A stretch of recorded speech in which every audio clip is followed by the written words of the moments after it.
ঘন কুয়াশায় ঢেকে গেছে সড়ক ও জনপথ। কনকনে ঠান্ডায় স্থবিরতা নেমে এসেছে স্বাভাবিক জীবনে। দেশের উত্তর ও পশ্চিমাঞ্চলের বিভিন্ন জেলায় শীতের তীব্রতা বেড়েছে।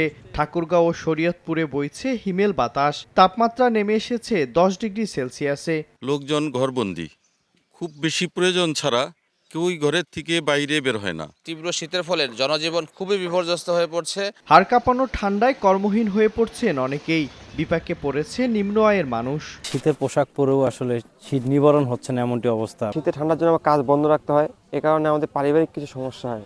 গেলে কষা খেতে কিছু দেখা যায় না, রাস্তাঘাটে একদম ভয়াবহ অবস্থা দেখা যায়।